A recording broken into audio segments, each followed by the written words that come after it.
She passes by and gives you that sexy link. Close now is in your face. It's right time. You're at her place. Twisted sister, she'll make you miss her. You didn't pick her. She's a great twisted sister. She'll make you miss her. You didn't pick her. She's a great, great.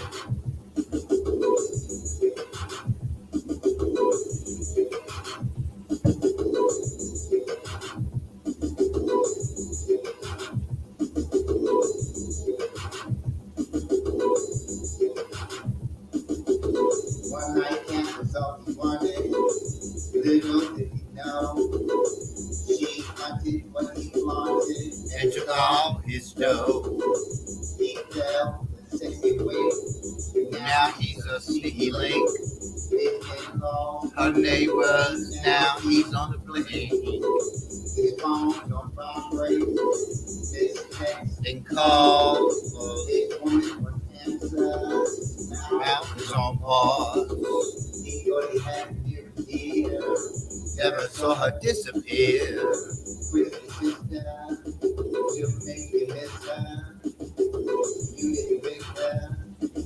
She's a great twisted sister. She'll make you miss her. You didn't pick her. She's a great. And welcome to another episode of Daddy's Right Here Live. I am your host, as always, Sabir Halim.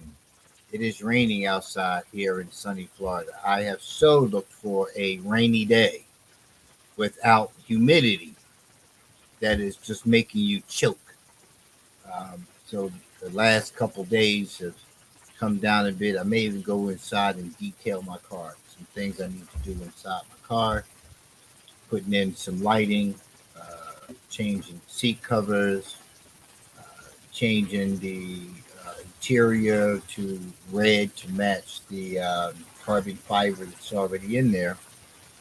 So I haven't been able to because it's been so damn hot. You go in the garage, you put the car in the garage, you literally die in there. It's like a damn bakery. But anywho, here we are. Here we are. The question is, why are we here? And a lot of times it's not something that we ask ourselves. I mean, if you go somewhere, you know why you went there. But do you really know why you went there? This is not like, we're not talking about going to Walmart. You know why you're at Walmart. You're going to Walmart because you're going to buy something. There's a product that you want or need, and you're there. But why are we here? I'm sitting in this chair. Why am I here in this chair? Well, I know I'm doing a show. I know this is Saturday morning. It's about 9:19, and I'm here doing a show. But why am I here? Not in this home, not in this office, not in this chair, not in front of the camera. Why am I here? It's only a question that the human being asks itself. A lion doesn't ask itself why it's there. A fish doesn't ask itself why it's there in water. A bird doesn't ask itself, why am I here in the air flying around or sitting in this tree or pulling a worm about? They don't ask themselves those questions. They don't worry about things. The highest level of creature on this earth is the human being. Supposed to be the most what? Intelligent?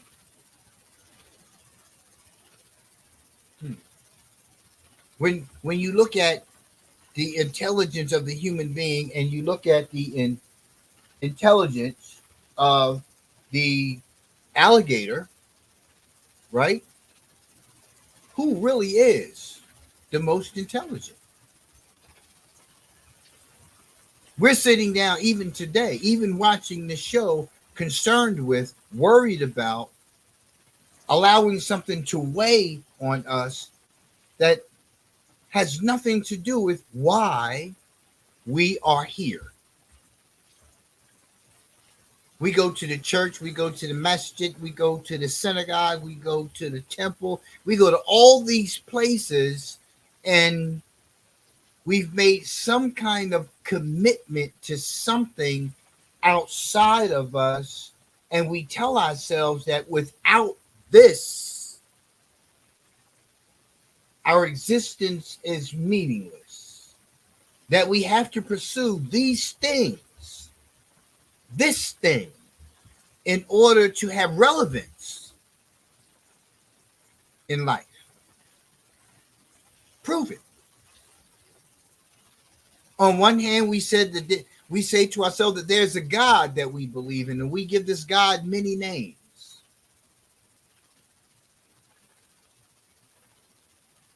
And that gives us our meaning. That gives us our meaning. We believe. And for some, we say, okay, well, his son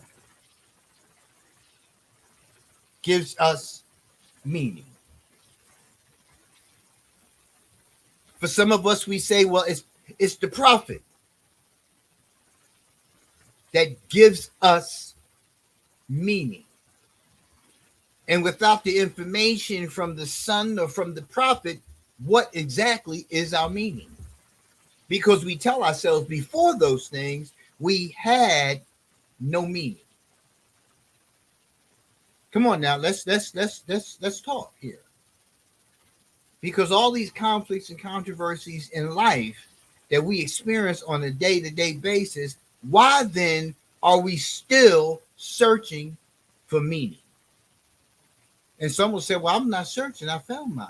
Okay, well, tell us, share it with us. Let us know what that meaning is.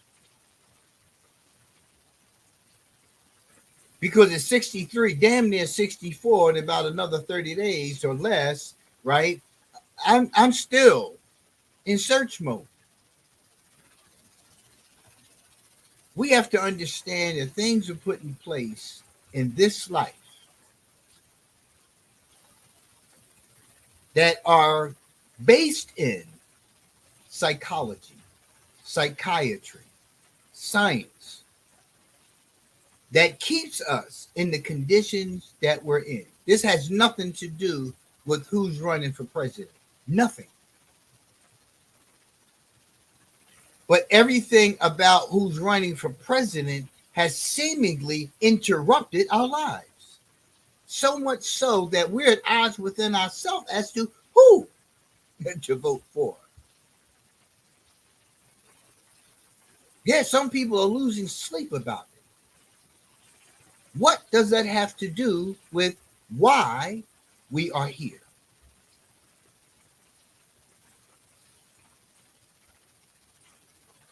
It's by design, folks. Everything we see, everything we hear is put in place strategically to psychiatrically disassemble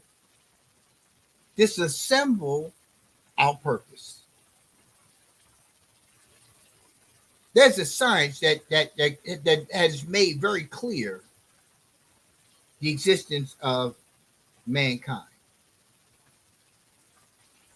And some will debate the issue, and I say that's entirely up to you to debate the issue, but it's not about what befits you that helps me go where I'm going. It's what I have sought. And if I sought it, whether it's in agreement or disagreement with you, it doesn't matter. We make it matter. I make you matter when you have no matter. We make other people matter when they have no matter. Because in the end,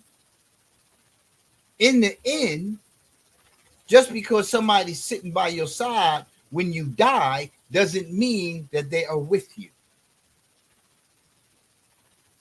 They just happen to be there in that space, in that place at that time. Doesn't mean that they're with you. And a lot of people give themselves credit. Oh, well, I was there, up until their last dying breath. Yeah, I gave them soup. But were you with me? No. We have been conditioned, we've been taught to believe that people are with us, that people are our friends, that people are our family. Therefore, family is with you. Family is still a group of human beings. But we have different expectations. For some, the gang, the squad is the family, not the bloodline. Why? Something you have to ask yourself. So if this is my bloodline, then I have an obligation. Somebody told me I have an obligation to treat my bloodline differently. But if you're a believer in Adam,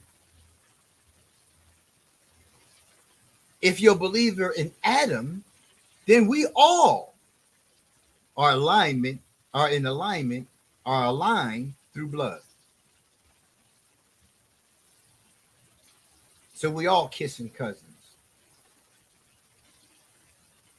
Yeah.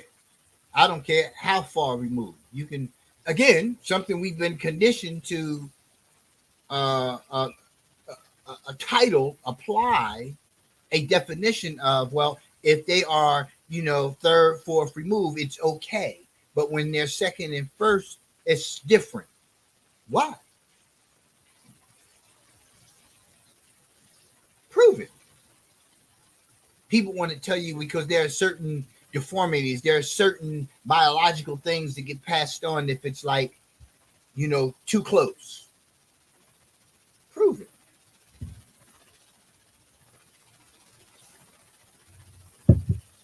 You can't. Somebody said that.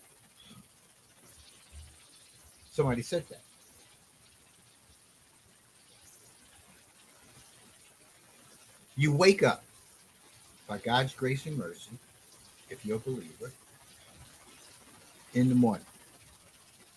What's the first thought that comes to mind? It all depends. If you're conditioned to wake up 7 o'clock every morning to get ready to go to school, to get ready to go to work, right? You have a sense, a consciousness of whether you are on time, before time, or past time. You understand what I'm saying?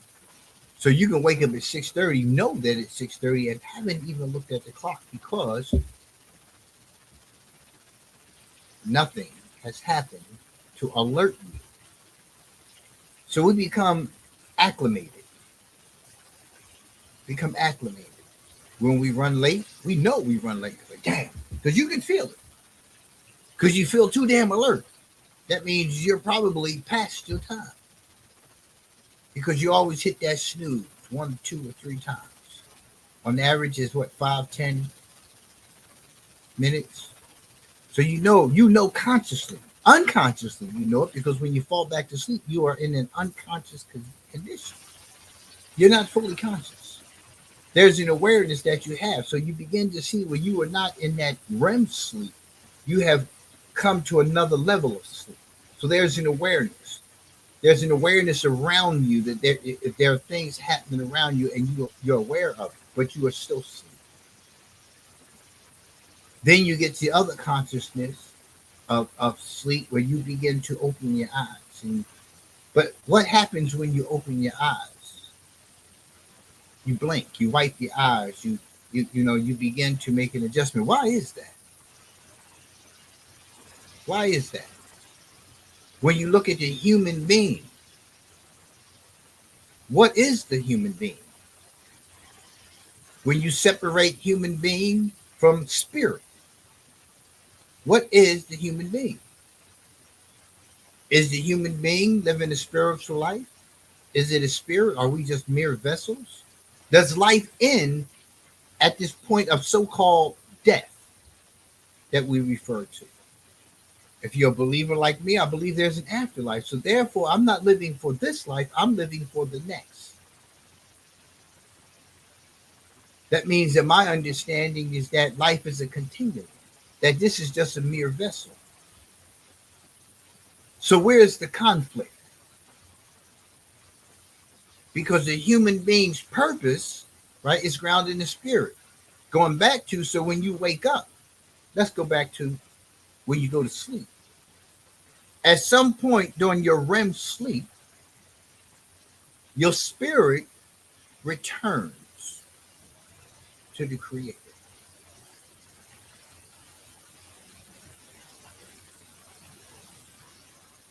Now, whether it sits with the Creator, stands before, kneels before the Creator, whatever the case is, it removes itself from your body and it goes. That's why it takes you a minute to gather yourself. The body is torn, it's worn down at this age. Me? Yeah, it really is. It's torn down. It's aged. That's the reality for me.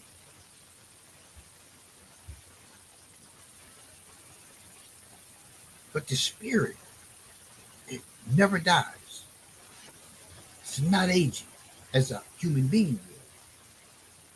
I can't tell you much. I have to do more research on angels and spirits and things of that nature. But so far, my research has clearly suggested that the spirit leaves the body.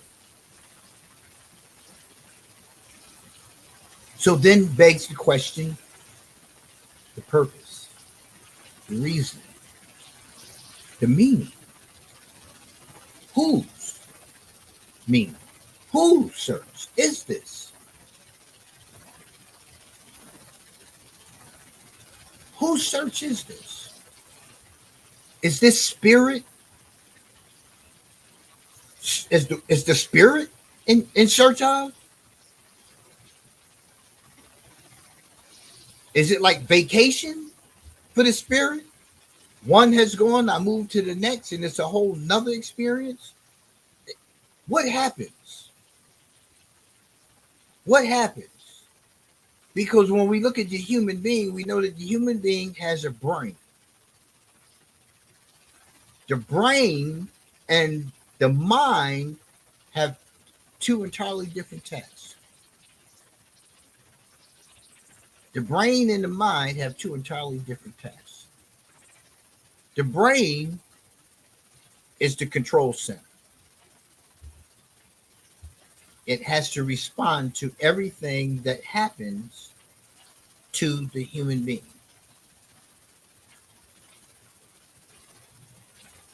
You often hear people say that somebody has lost their mind.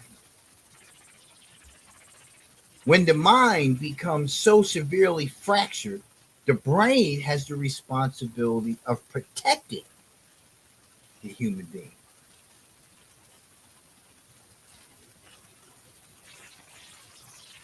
You understand? So if something severely happens to the mind, where the person has some sort of a detachment, the human being continues to function because of the brain. But what does that person feel like? Does that mean that it stops searching? Or is it search difficult?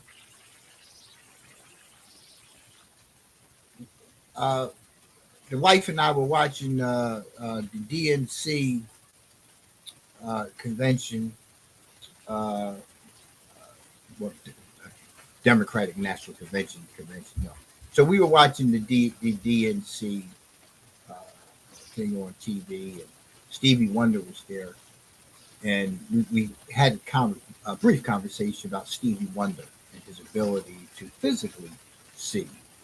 And when you listen to all of Stevie's music, it pretty much is in alignment with what I'm talking about. We see things, we experience things much different than the person such as Stevie Wonder. Yet he has concluded within himself without visibly seeing these things. As a child, we're not even talking about the knowledge that he has at this point, but as a child, the things that he saw that have brought him into adulthood without a physical vision with the eyes.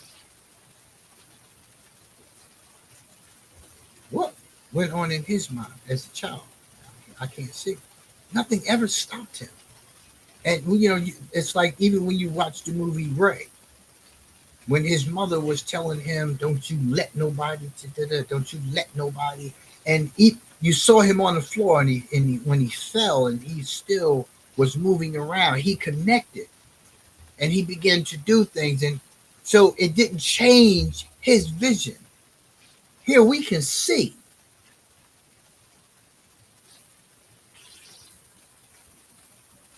And we have the ability to do the same thing without sight or with sight. Now, thank God I have my sight. But Stevie always talk about an inner vision. If you listen to his album, Inner Visions, it'll give you even more of a consciousness, of an awareness of self, of the human being, of human consciousness, of human unconsciousness. There's an article, Psychology Today, why our brains are built to search for meaning. The article is by Peter Gardenforth, PhD. Understanding our need of a future and the quest for meaning.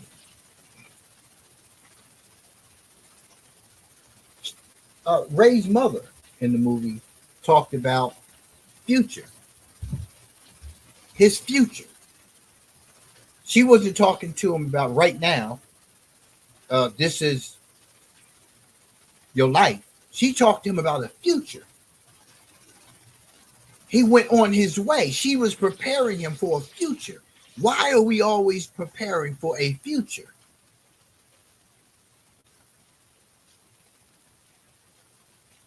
And again, if you take away capitalism, you take away socialism, you take away all those other isms, you're sitting in the forest, in a place where none of this exists, where when you wake up in the morning, like direction is something that you have to find. There's no street signs, there's no landmark buildings there.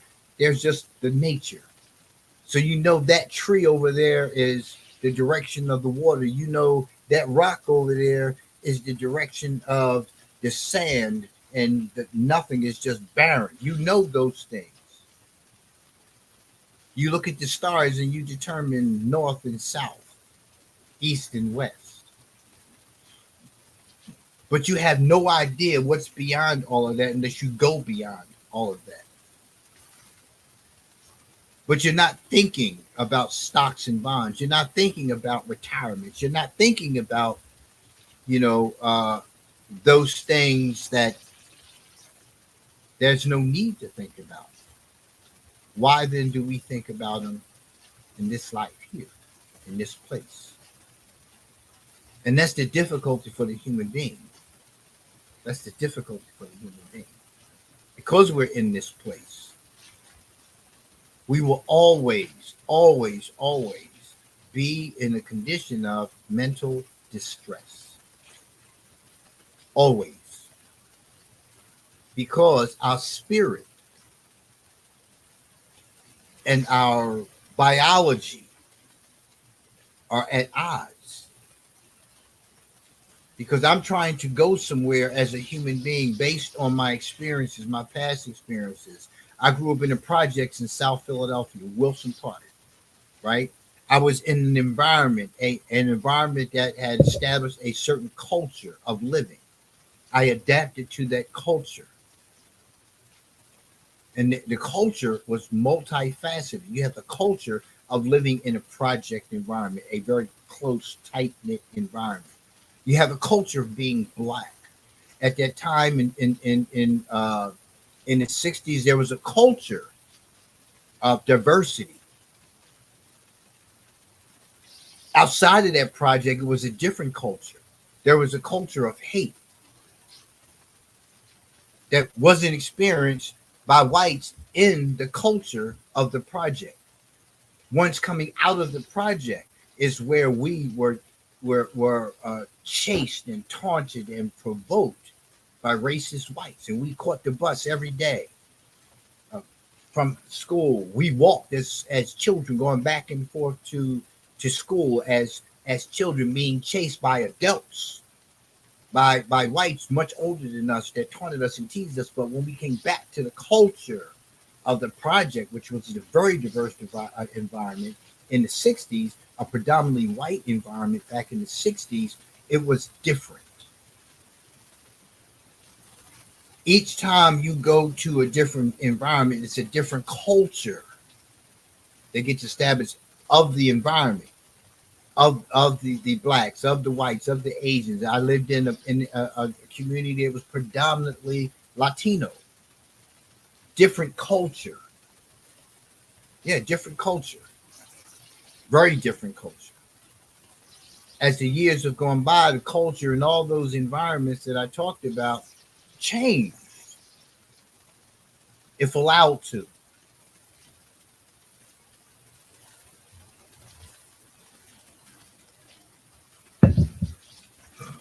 To the article. No other animals worry about meaning. So why must humans? One point. Another point comes from the article. The quest for meaning derives from our capacity to plan for long-term future needs. Another key point. Assalamu alaikum, Sister Samaki. How are you? Uh, Overarching values, including the moral, religious, and ideological, give us reasons to plan for the future. Humans are the meaning seeking animals. We are the meaning seeking animals. We have an unquenchable desire to understand how the world is connected. All cultures have myths and stories about how the universe was created and who has the power over natural phenomena.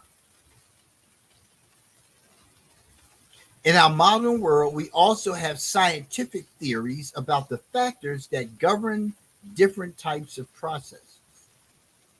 All humans, at some point, ponder the meaning of life. Now, I know for me, as a child, my mother raised my sister and I by herself from 65 on. I was with my mother. For those young years, I lived with different family members. That's when family would step in and give mom a break because mom was doing it herself, raising two children, working. Family say, hey, well, let him come stay with us for a bit. We had that then. We don't have that anymore. But I would sit in the window and just dream, just sit out and dream, and I would just look at everything that was going on. I would watch people, very, very observant to watch people's behaviors. I did that even when I was young. I always asked a lot of questions. My Uncle John told me that. I said, you always had a question about something, But I would sit down and I would just watch people. And, I didn't have a father. So, I had a father, but my father wasn't I had a father. Yeah, I did have a father. My father's now deceased. But I had a father. But I didn't have a man in the house. And the ones that were there weren't there for me. They were there for my mother. Let's keep it real. They were there for my mother. I and my sister came along with that package, but they were there for her. And even though within her, she may have wanted a person who was there for her, but also accepted her children. But that doesn't mean that me, the child, was looking for him to be there for me. That wasn't my search. I didn't, I wasn't the kid, hey, daddy, daddy. No, I didn't think that way. Because again, the connection it talks about here, making the connection. I was trying to connect. And at that age, I can distinctly remember that I saw our neighbor, Mr. Carl. And Mr. Carl was a real nice guy. He used to come and get me, and he would wash his car. He had a 1970 GTO. Beautiful car, blue. He would sit me out there on the bucket with him. He would put headers on the car. He did all kind of maintenance on the car regularly. It was a real muscle car. They had real muscle cars then. And he taught me how to put wax on the car and put cold water on after you wax it. I'm like, damn, you was clean, the sparkler. Why you wet me? There was a reason for that.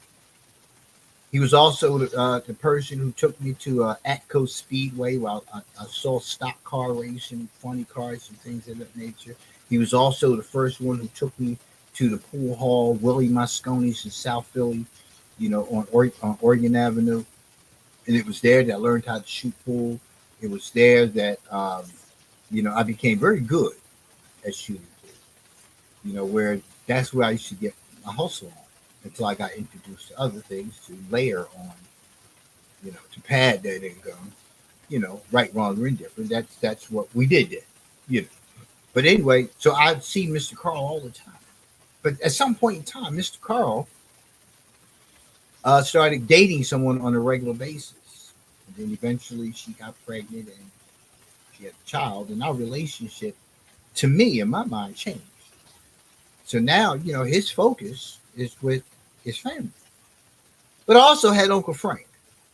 Uncle Frank and my Aunt Dee, they would come get me and I would stay there, for a year or two, something like that. And get a chance to, live in a different environment. So I had the opportunity. I stayed with my grandparents. I lived in West Philly for some time with my grandparents, developed relationships there.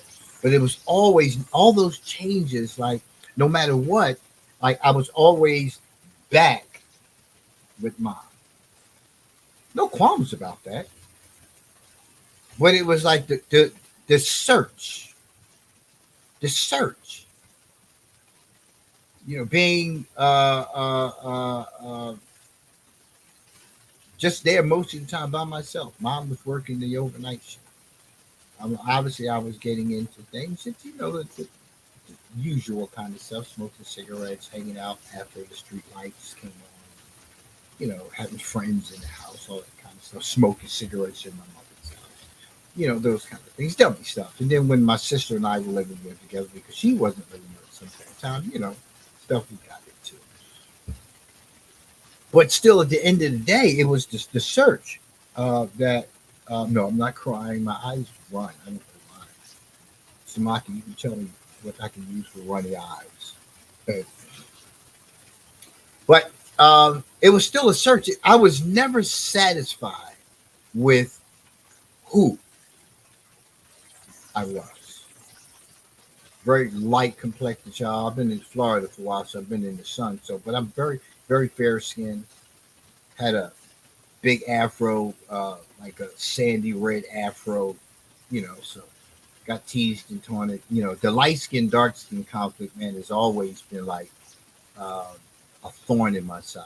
We still have that today where, we still have the light skin, dark skin conflicts. And I was always called white boy, this, that, and the other. And, I don't know how much I really carried that, but it's bothersome to me, that we still have that.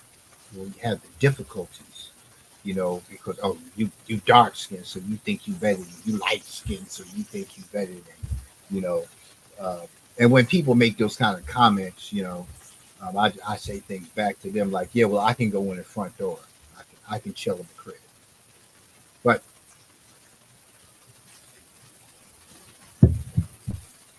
point is that I was always looking. So I moved from South Philly from the project and headed up to North Philly, a whole different, place to be. But even though I was connecting with people, I really wasn't connecting with people. And when I look at this, I'm tying this into science, and I'm tying this into, things that we take for granted, like the zodiac. When I look at my zodiac sign as Libra, everything that I've read about Libra is on point with who I am. Everything about the characteristics that you find about Libra is 100. And now I'm on the cusp. My birthday is September 29th, so I'm on the cusp of Virgo, right? But you have to look at how these things have been meticulously and strategically placed into the culture of living. Everything you watch on TV is objective. It's a narrative. We try to look at things subjectively so we can gather perspectives of other people and get a different understanding. But again, all of these things outside of us are interfering with the spiritual journey, where I'm actually going. Where am I going? I strive to be good, kind, courteous to people. That gets interrupted because of what? Conditioning, past events, past traumas, current traumas. Always worrying about what somebody thinks about this. Not saying this because if you say this, then you get blacklisted. They call it cancel. Now people think they have the power to cancel you. That's some stuff.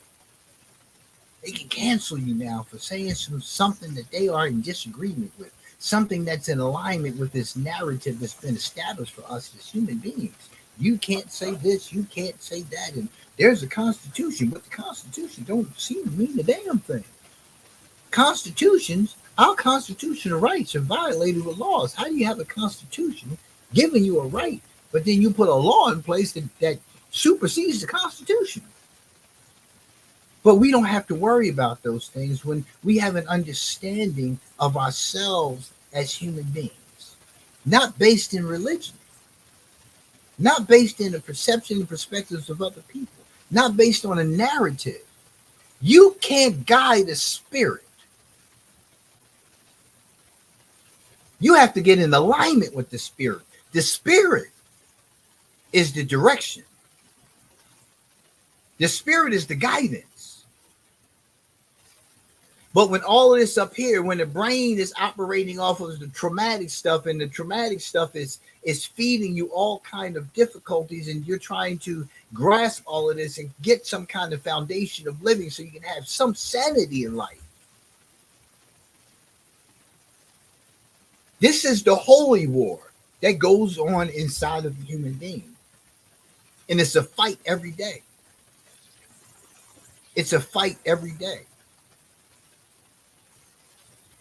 So when it talks about here in the article that we have an unquenchable desire to understand how the world is connected, you have to be able to experience the world.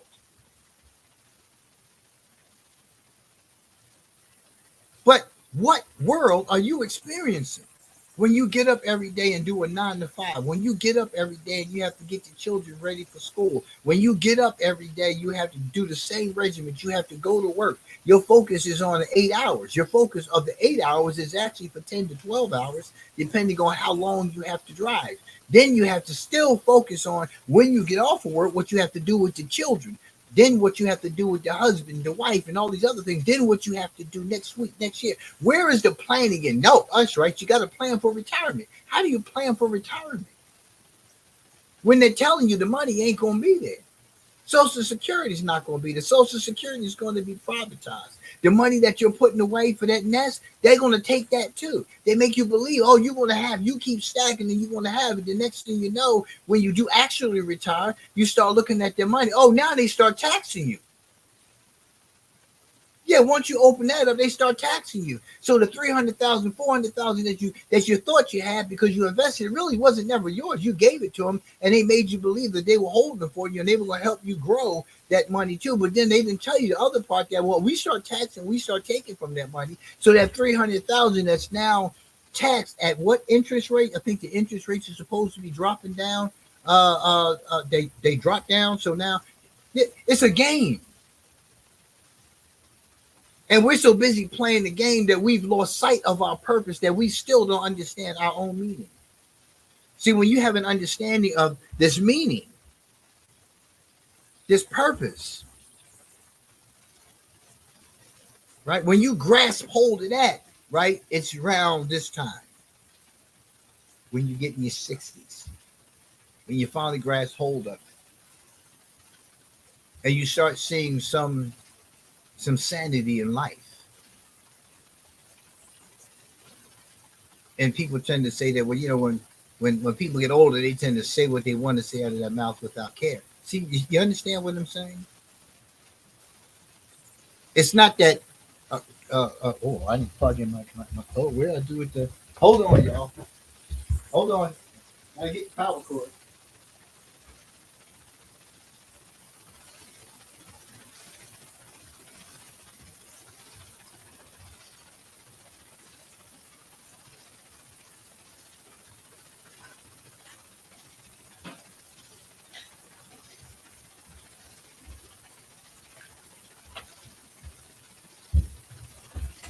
See, that's what happens. I was working downstairs on my other project, and I forgot to bring the power cord upstairs. See? And see what happens when you have notifications? You have notifications that something's happening, right? If it wasn't for that notification, right, I wouldn't know that my power was my computer was on energy saving mode, right? And then it went off in the middle of the show, and then y'all have been like, oh, he can't even plug his damn computer up. But that's what actually happens in life as well. The power cord. What is your power cord connected to? What gives you the power to get up every day? Huh? For real. A belief? A belief about a man? A belief about God? A belief about a image? What's your power cord? Right? See, I have a power cord, but it just gives me the ability to turn this laptop on. Right?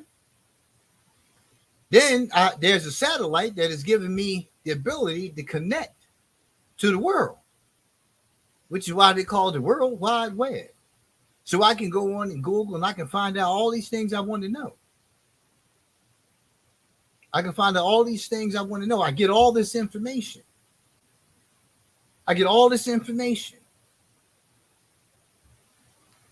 But without the power source, this thing will die. Just like you and I. Without a power source, we die. What happens to the spirit? See, apparently the spirit inside of us is that which guides us, but it's also a matter of what are we feeding the spirit? Because I still haven't figured it out. Okay, so if I believe that there's an afterlife, I know I won't look like this. I don't think I will. I could. It's a possibility. But if I'm looking at it from a spiritual perspective, I'm looking at a human being right now in this camera. I'm not looking at a spirit. Or am I looking at a spirit? It all depends on your perspective. Do my facial expressions show you my spirit? When you see me with my wife and children, is that showing you my spirit? If I'm laughing and joking, is that showing you my spirit? If I'm always smiling, always giddy, is that showing you my spirit? How do you see my spirit? How do you know that what I'm presenting to you is not a facade? How do I know? Only because I'm connected to something which adjusts my lens. It's like when you go to the optometrist and they put their thing over your face, right? And they turn these different things and ask you, what about this? What about this? And what about that? Because you came there saying that your vision has changed. You want to get your vision checked. And then unbeknownst to you, they put on the same damn lenses that you came in the door with, and you say, oh yeah, that's it. And you don't know that until they tell you, and you feel real stupid, like,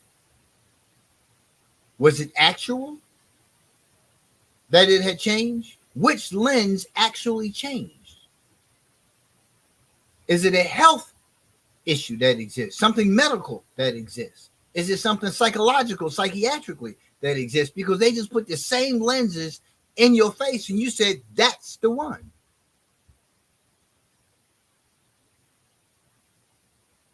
We keep seeing these things placed before us and saying, yeah, that's it. I'm good now. We get into relationships and now I'm good. I'm at home base. I'm good now.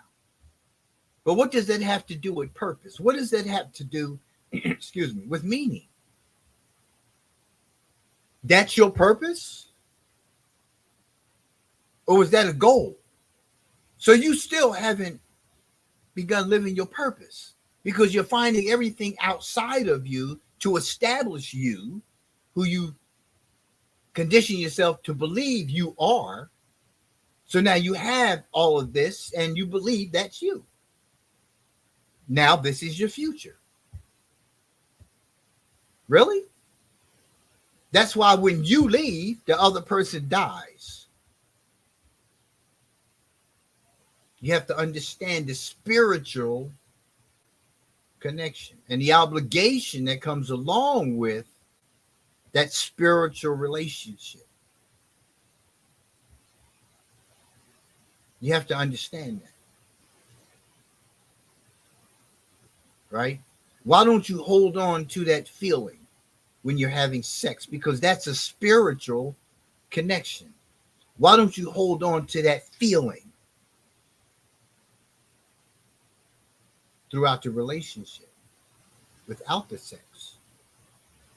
You have the sex. You feel, oh, you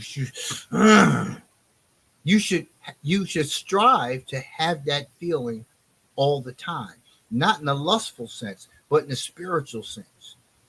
Every time you look at that person, you should think of them. You should have that same feeling. It should be like a sexual encounter, because there is the spiritual, the mind. Look up sex. It has different meanings. It's not just fornication. It's not just gender. There's something that happens when you define sex and you kind of get an idea for what I mean by the connection.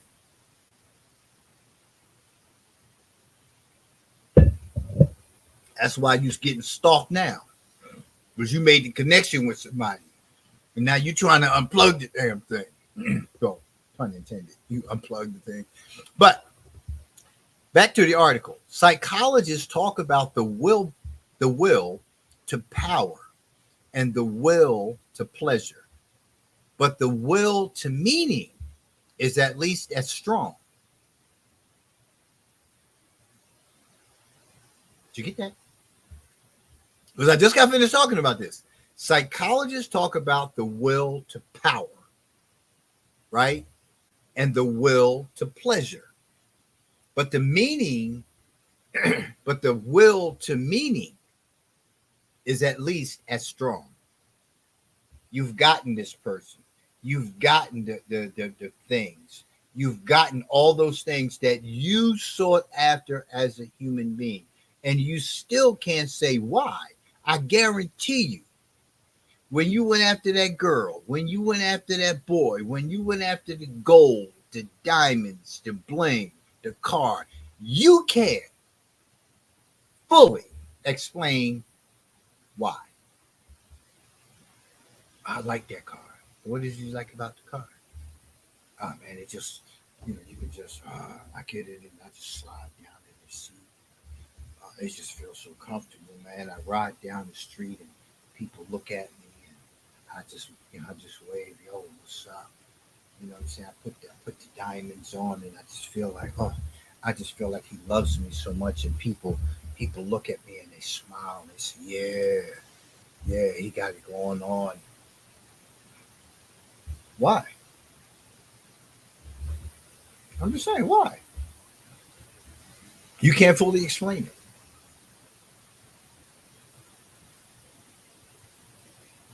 What was wrong with the hoopty? Let me see. So my car is $59,000, right? Um, it sits on the driveway most of the times, even more so now since I've retired. But my employer provided a rental car for me every week, so it sat there. So $59,000 sitting on the driveway. Um, I'm sitting here now trying to sort out credit cards in terms and other payments that I have to make. So $59,000 for a 5-year debt.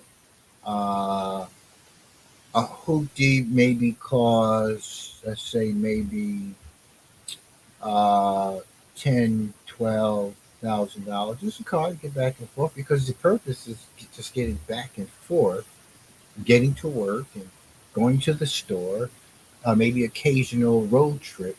But that's $10,000 and $12,000. I've had the car for 5 years, so that's $12,000 spent for something that lasted 5 years, right? This is $59,000, which is $49,000 more than the hoopty that was 10,000. So that 49,000 for those 5 years, mm, yeah. So that becomes meaning. That becomes our meaning. Things. We've placed things before God. See, you can't see the world until you understand the world and that you understand that we are all connected. Our creation, we're made up of more than 2/3 of the chemicals in this world, of this world. I think there's like 4 or 5 chemicals that we don't have in us. But everything else has come from the world. Think about it. Go back to your school days and look at the elements chart, and it shows you all the different elements, and mark off the ones that are not in the human being. Oh, you can see that. Oh, yeah, that I got to work on that. Okay, yeah, I got to get that worked out back then. Got to start doing the tries. But anyway, you look at that. I forget what they call it, but that thing they showed all of the elements H2. We learned about H2O, iron, and all that stuff. Look at that chart. How could you not believe that you are part of this world outside of what you have learned to be your world? The world we live in is not what you have conceptualized. That's what you need to conceptualize. You need to conceptualize the significance of the birds, the bees, the ants, the alligators, the bears, the apes, all of those things. Unless you believe in evolution, then when you get to the apes, you're going to start looking at man and you begin to see the relevance to, based on your thinking and your belief, that man evolved from ape, right? But when you look at everything around you, look at what happens to you when it rains. Look at what you experience when it rains. Look at what you experience when you're sitting by a creek, a flowing creek, and you're listening to the water running over the rocks. Listen, when you go to the beach and you sit on the beach and the waves are crashing, right? And you close your eyes and you just listen and you internalize it and you cut out everything else and you see what the body experiences. Meaning. Meaning. You think Adam sat at a bus stop waiting for a bus to come get him? You think he waited? Well, God in his infinite wisdom saw the need for Adam to have a partner for a reason. For a reason. He didn't have to give him a partner. He gave Adam a partner for a reason. The two of them together, they just walked off together. And he began to experience the world. And from their loins came forth humanity. I mean, that's what you believe. That it started from Adam and Eve. With God's grace, mercy, blessings, and bam, there you go. You ever ask the question, why did Adam have a partner? Why did Adam need a partner? Because God gives us what we need, right? Not what we want.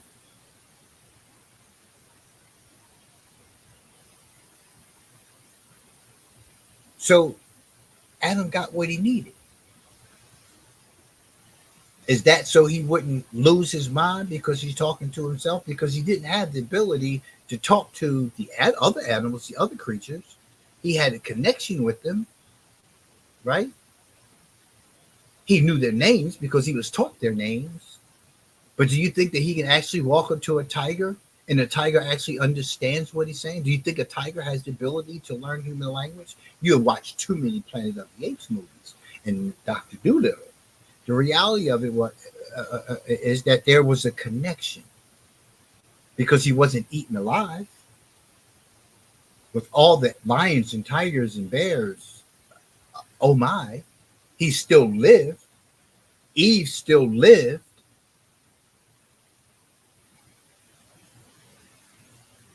Now, at what point that changed, I'm not really entirely sure, but when he came from the place that he was, because getting ye down from here doesn't necessarily mean a place that's necessarily above.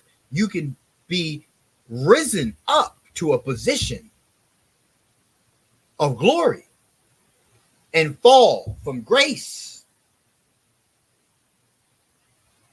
And you have gotten ye down from here. But we won't go into that right now. So you just have to look at, there was a reason for a partner. I'm just trying to help you search for meaning. That's all I'm doing. I'm trying to help you search for meaning. Because we make so many decisions based on what society has established for the populace, what our parents have established as to what their wants and needs are, how we don't nurture what we see being presented by our children. We nurture within that child what it is that we have within us, so they can take on and be clones for us and have the same internal struggles that you and I continue to have. And it doesn't make any sense. And you wonder why your child struggles.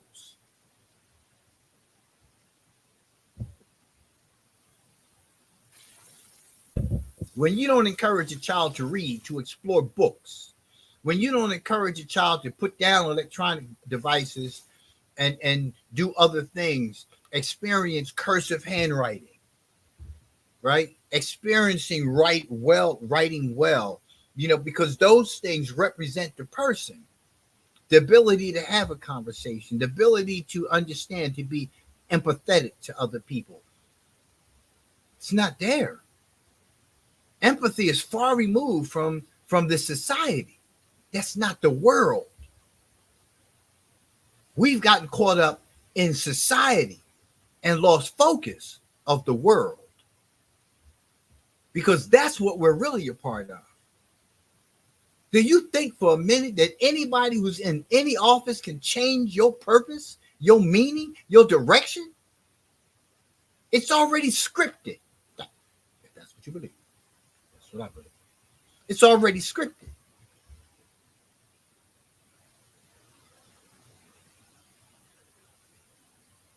You need to find out what the script is or what the prescription is. Right? My prescription is God. That's a prescription that I take without religion because I have evidence to support. Yeah, I have evidence to support that I was always watched over, that I was always looked after, that I was always covered in his grace and mercy. Because I'm here today at 63, damn near 64, when 18 wasn't appealing to me. Yeah. Before religion.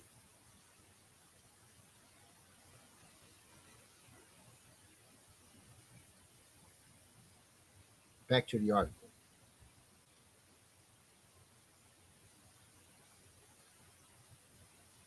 Meaning. The meaning is unique and specific in that it must and can be fulfilled by him alone. Only then does it achieve a significance which will satisfy his own will to meaning. Right? His talking about you, the individual. Why did we get free will? Why were we all not made the same? Why were we all not given the same instructions? Each one of us has a set of instructions. Where did the instructions come from? Spirit? Because it didn't come from my mind, because the only things that reside in my mind are things that have emotions connected to it, because the emotions are what made me remember it. And that's where trauma comes from, because I didn't like when that happened. And when it happens, it gets triggered and it comes back to the forefront of my mind. They call it rubber banding, right? So it's not this. It's not the mind. It's not the mind. When you watch my videos on the id, the ego, and the super ego, you begin to understand. You begin to understand the significance of the super ego. That's your morals, your values, your beliefs. That's where all of that is contained. That's where all of it's contained. The mind, the id, wants to do anything that it wants to do. The ego talks to the mind, and the super ego says, hey, listen, you need to take it down a notch. This ain't going in well. But the mind keeps saying other things based on the traumatic events, based on the perceptions of the society, what is now interpreted to be the world. Society is not the world. Because when you look at all these countries and how all these countries are at odds with one another, you have all this infighting, right? All this infighting. But you have your own infighting going on. And you're trying to make a decision and adapt to what you like and what you don't like and what the narratives are telling you about who you should like and who you should not like. And you've fallen prey to that.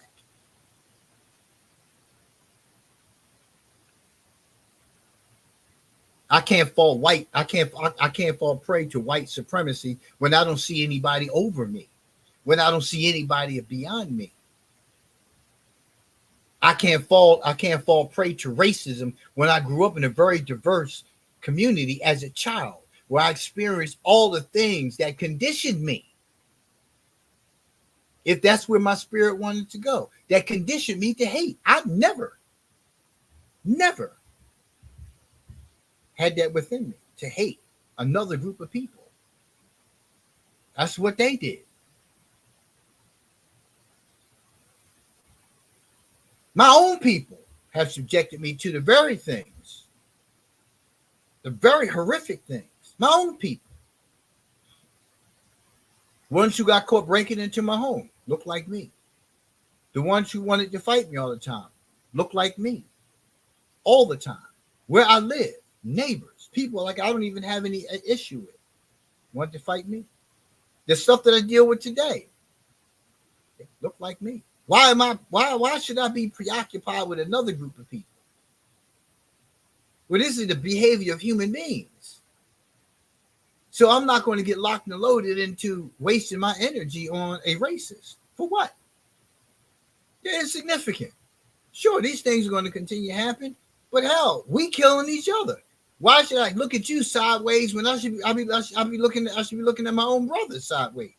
And I'm not talking about my biological brother. Don't get it twisted. Go running back and say, "Yo, Lav, you know what your mother said about you?" No, right? Understanding human behavior, understanding that it's people who are driving the the consciousness down into the unconsciousness, right? And then that's where complicitness comes in. You stand by, you see it happen, you know it's wrong, but you can't make a decision as to what side you want to be on because that's the society we live in. Pick a side. So you so busy trying to pick a side. And then you pick a side and you have to live by the side you pick. And when things start going wrong with that side you pick, then you question and challenge yourself again. You can eliminate all of that and just look at your role in this world, your purpose in this world, not in society. Not in society. Purpose is a matter of you standing on something.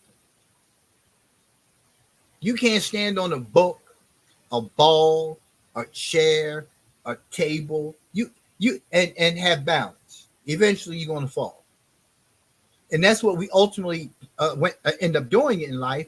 We stand on all these different things, the divisive things.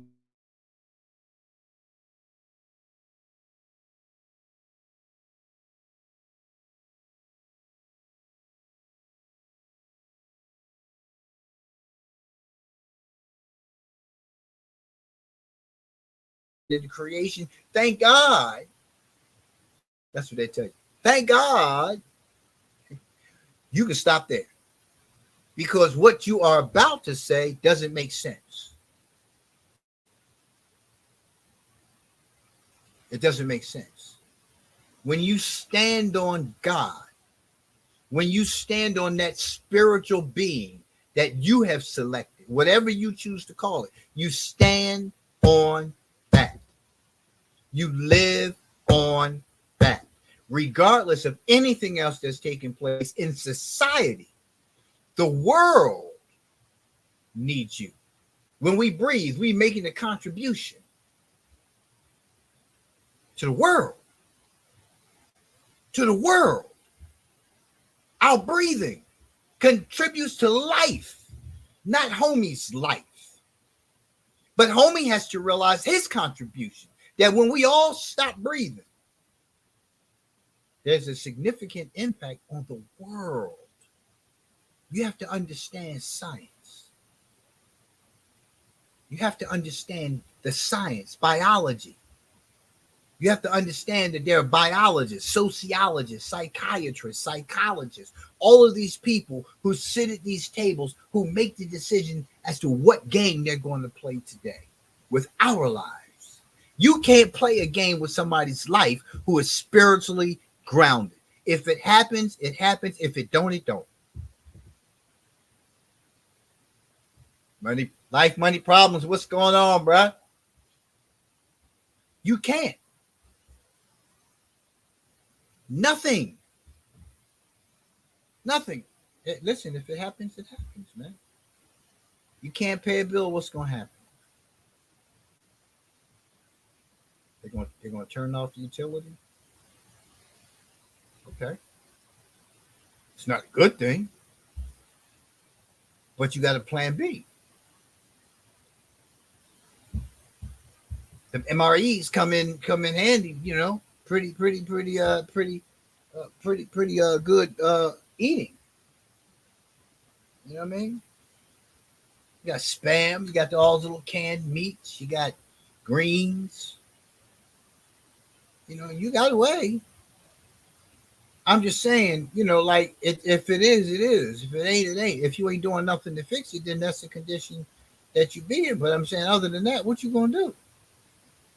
You gonna become homeless? Ask the homeless person how they get by every day. They already got a plan B in mind. They know when they get up, they know where the soup kitchens are, they know where the particular dumpsters are, where people throw away perfectly good food because you can't give it away. You got to throw away trays and trays of chicken, burgers, and all that kind of stuff. You know where to go. They live, they exist. They don't have to worry about none of those things, right? It's the society that bears down on them. It's people here in Florida who live in the woods. Yeah, they built shelter in woods and live in the woods, and they get up every day and they come out of the woods and they live. Yes, sir. Yes, sir. Right here in America, while 363 billions. Never mind. Never mind.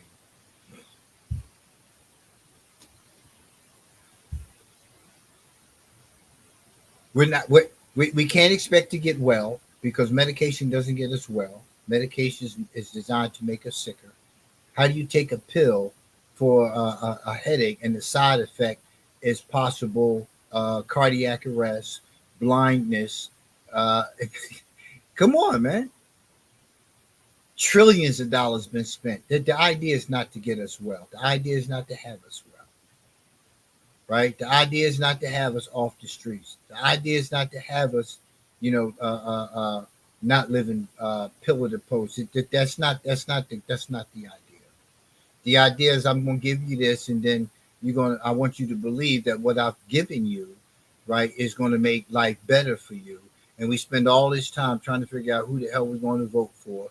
And I don't know about you, but I ain't seen a whole lot of change in the things that we need that are going to make lives better. For real, for real. Understand that the White House is a front for big corporations, and when it comes to big corporations, it's about capitalism. We live in a capitalist society. You have to understand and accept that. Ain't no sense in getting mad about it. Ain't no sense in getting mad about the rich getting richer, all that sort of thing. It doesn't matter. It really doesn't mean a damn thing to you and I. We make it matter. We make it matter. We ride on things like, well, blacks died for the right to vote. Yeah, okay. A lot of people died for a lot of things. A lot of things. Where's the change? Where's the change? Where's the betterment? Huh? Justice? Where? Education? Where? Where? Equality? For what? To what? What is equality? Getting the same thing that everybody else gets? Being afforded the same? What country does that happen in? Society, again. But from a spiritual perspective, we all get that. We've all been given that spark of life. We are all alive. We were all blessed to wake up. That's equality. That's about as equal as you're going to get. The rest is up to you.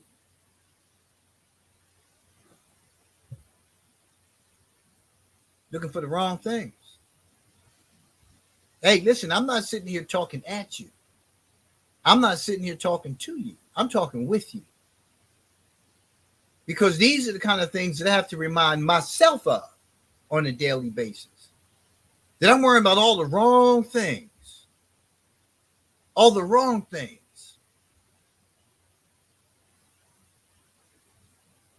You're giving man the power over you. Man doesn't have power over you. You have power over yourself.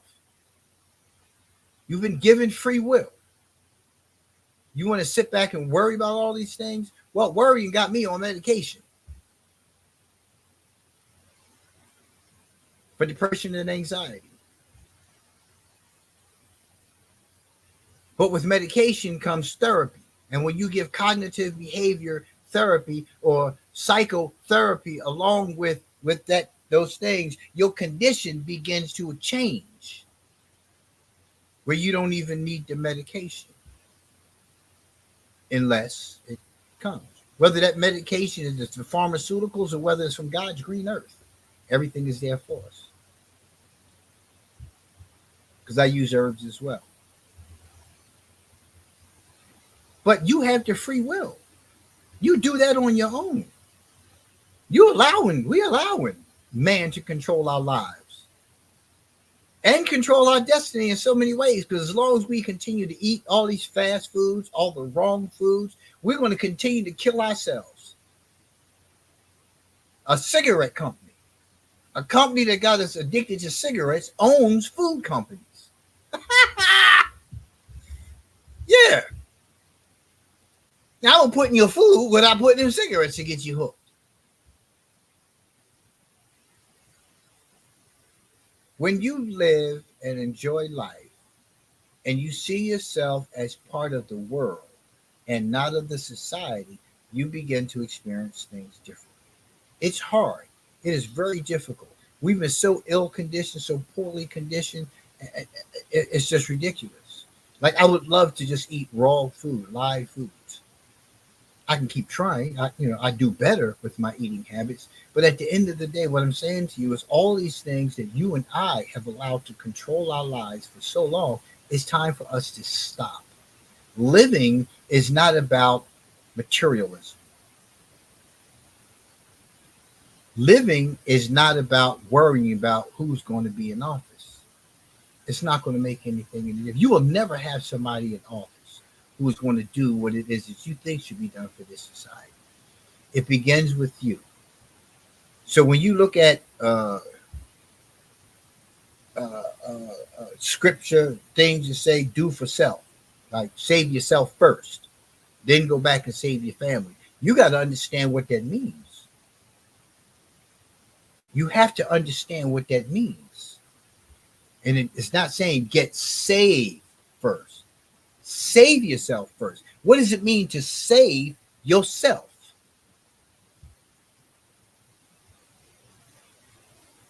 And then what does it mean to then go back and save your family?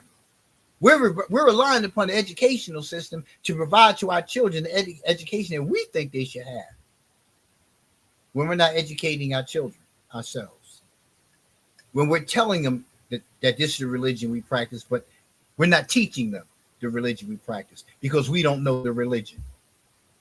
Because we're regurgitating what somebody else standing before us is telling us instead of reading for ourselves and getting an intellectual understanding, right? And then applying that intellect to the spiritual condition of the human being and going from there. We're not doing that. We're not doing that. We're letting somebody else tell us. I knew God before religion. Trust what I tell you.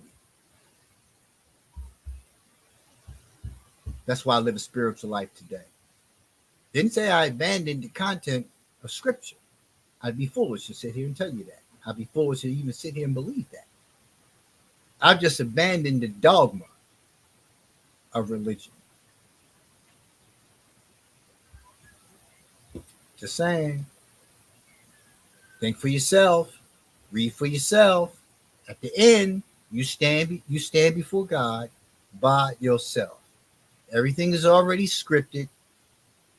You got an angel already scribing your good deeds. You got an angel scribing the bad deeds. You got all those things. So you ain't saying, yo, can I call Boo Boo? I need to call Boo Boo up here. I got a witness, Boo Boo. Ain't gonna be like that. Ain't gonna be like that. Nah, it's just you. It's just you. Hey, listen, man. I thank y'all. Hold on. I thank y'all so much for tuning in. I always say this, man. You can be doing anything else on a Saturday morning. Anything else. But sitting here listening to me is so appreciated. It really is. Make sure y'all check out my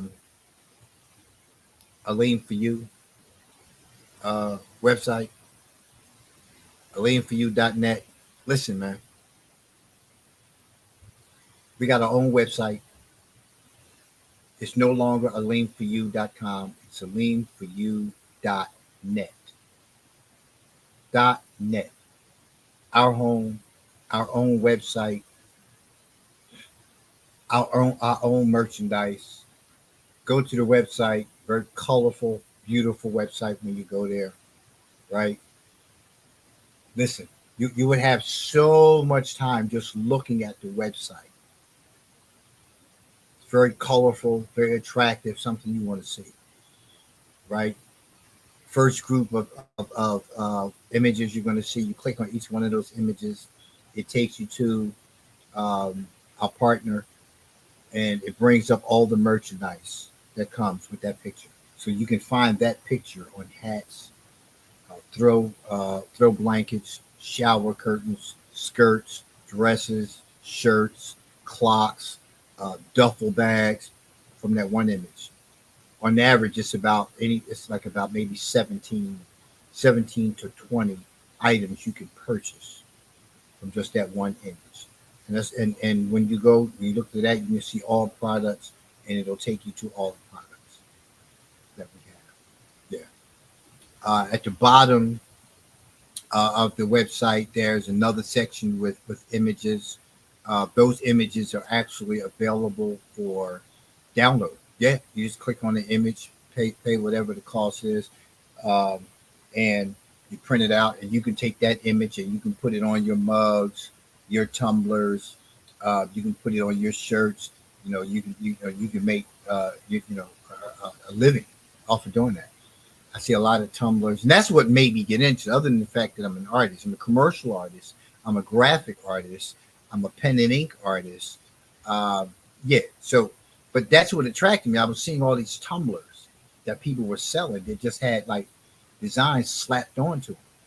And I said, well, okay, well, it seems like a pretty good thing. People buying the tumblers. And so I got a bunch of tumblers, mugs, glasses, shirts, all this stuff. I got all this stuff here in the lab. But I was like, that you're charging 10, 12, 15, no matter what. Even my wife bought some products, man. And once I started making a product ourselves, I started looking at it and comparing it to what like she paid money for. Like she paid $30 for this. And I'm like looking at it like in comparison to what we've been doing. I said, so now look at what you printed and look at what you paid for. So people are just putting together stuff. And listen, hey man, and what they say, don't hate the player, hate the game. But my thing is, Aleem for You doesn't want to just give you something we're just slapping onto merchandise. Right? We sit here and we think about these things. Right? My power is getting low. We sit here and we think about these things, and then they're creatively placed together in images and put on your stuff. Check us out, aleemforyou.net. We're at the hour. My phone is about to go out, but I just want you guys to know that like I appreciate everything it is that you've shown me throughout the years. I've been doing this for a minute. Y'all have a great day. Stay safe. Yeah. I'm your host as always, Severe Aleem. 187, quick pictures mine. I'll see you next Saturday. Another cover cancer. So don't get it twisted. These days, no better than a rat. Something in the game. He's gonna take that fraud. Full break chameleon. Just casing out what he's stealing. Most of the time, what he takes, he doesn't need. It's in his nature, his feeding is free. He's a predator.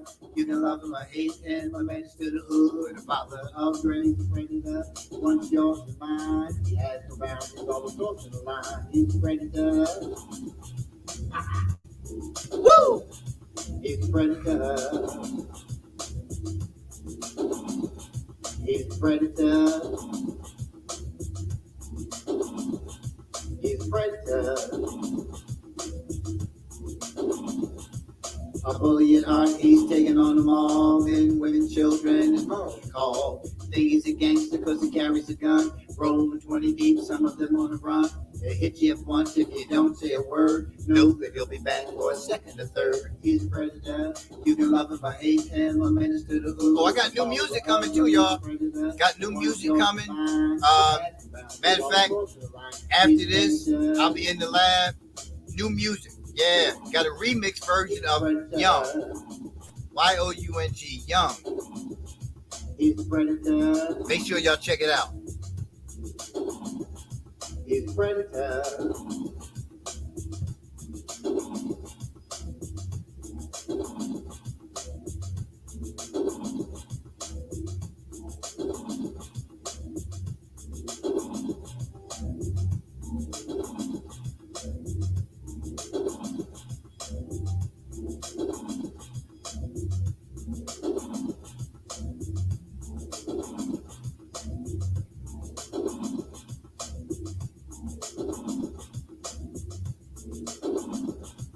Presented friendly, loot and lascivious.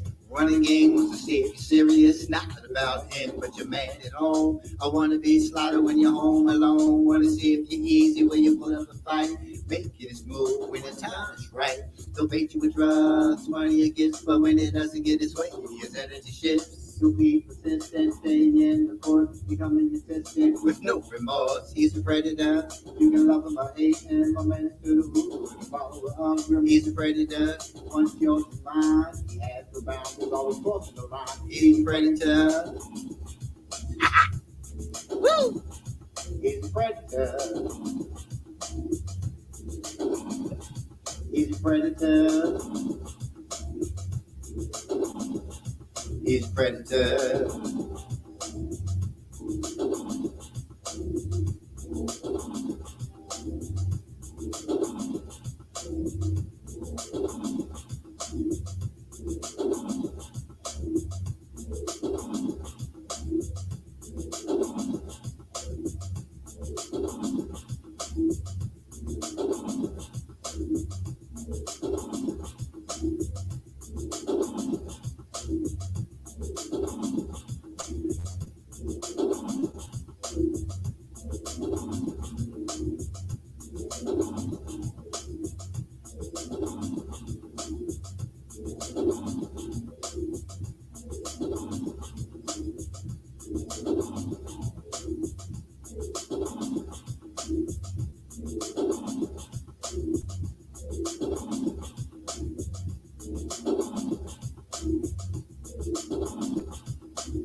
Making papers easy, praise on the block, fight for a boy, young girls a lot.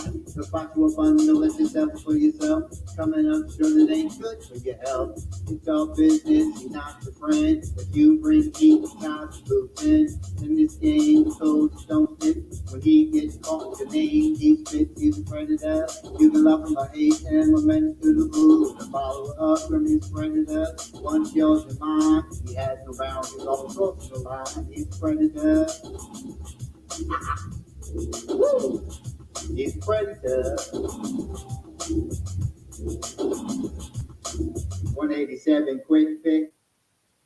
Y'all have a great day. I'm your host as always, Sabir Halim. Thanks for tuning in.